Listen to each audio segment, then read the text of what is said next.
اهلا بيكم في خروجه مجنونة على البحر في الشتاء. بص جمال البحر وحركاته. هو في الشتاء بس لسه برضه قد كده. هنا كنت بتفادى عشان اوريكم الشمس مع البحر والفيو. بص احنا لفينا هنا عشان حابين نوريكم ان في ناس مجنونة زينا وحابين يخرجوا برضه عند البحر، حتى لو مش هننزل بس نستمتع بشكل المية على الاقل. بص ما شاء الله. هنا طبعا والخروجه ما تكملش الا بالحاجه الساقعه بتاعتك يا معلم. وطبعا مش هننسى الاكل برضو. بس اكل ايه؟ طعميه بقى وحركات. يا سلام كان طعمه جامد. اه. هنا بصوا الحصانه اللي بعيده دي.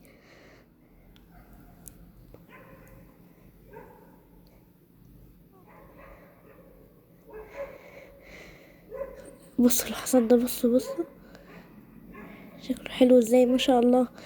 وللمعلومية الحصان حيواني المفضل عشان تفتكروا بس.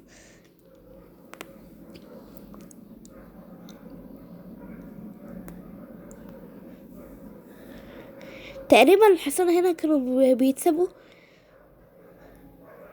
على فكرة حتى الحصانة بتستمتع بالبحر، شفتوا؟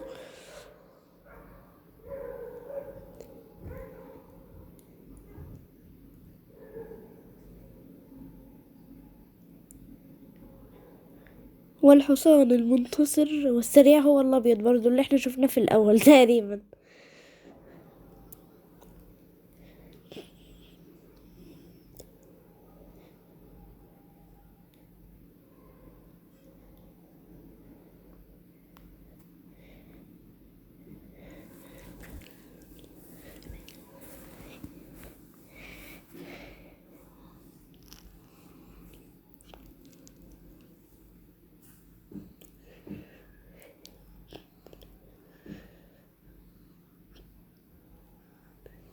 هنا طبعا احنا كنا عايزين نلمس المية، يعني حتى لو مش هنزل فيها بس نلمسها بس عشان هنا كانت هتحصل حادثة بس لحقنا نفسنا الحمد لله يعني سطرت معانا.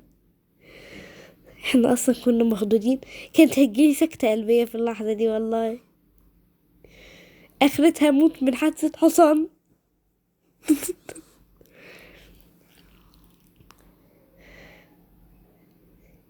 هنا هي اي كانت بتجري ومش قادرة عشان احنا كنا بنحاول نجري في الرمل نحاول نمسكها وكده وعاملين سباق. فطبعا محدش يجي يقول انتوا بطيئين قوي. لا احنا مش بطيئين ولا حاجة، هو الرمل بس هو اللي بيعمل معانا كده والله. لو حد تاني برضو مش هيحصل معاك، هيحصل معاه نفس الكلام. انا كنت حاسة ان انا بقع اصلا. يعني احنا كنا بنقول لها انت هتجري واحنا نجري وراكي. هي بدأت تمشي مش تجري. احنا عملنا خطة ايه؟ انت من ناحية وانا من ناحية كماش. كنا قلنا لها ما ينفعش تعدي من بعيد اكتر. حشرناكي خلاص، انت جاية فين؟ كده هنمسكك. وهنا شوفوا بقى كل الحاجات دي معمولة من السيراميك واسمه ايه ده على شكل الحضارة المطروحية القديمة. ده البدو. وهنا الغزالة رايقة تقريبا يعني رايقة. وهنا الأماكن والحاجات دي بترمز لحاجات طبعا الحضارة المطروحية. طب هنا البدو والخيم واللي هي الطبلة دي ولا مش عارف اسمها ايه. وهنا البحر في الدايرة الصغنونة دي. وهنا مش عارف المكان ده اسمه ايه، لو حد عارفه يقولي في التعليقات.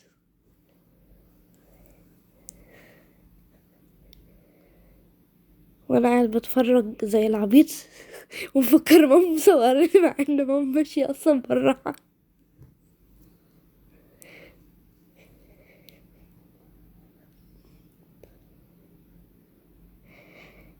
والمكان ده في شارع اسكندرية. فلو حد رايح مطروح وعايز يشوفه يروح عند شارع اسكندرية قريب من البحر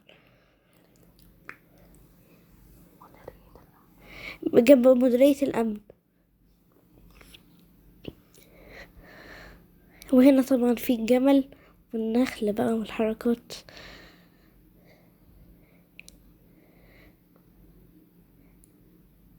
هنا تقريبا كنت مفكرها شيشة وماما قالت لي لا. هنا بقى بخصوص مديرية الأمن، دي مديرية الأمن بالشكل الجديد، أنا مش عارف اسمها بالعربي، تحديث الشكل يعني ولا. بصوا شكلها ما شاء الله، تحسيها قصر.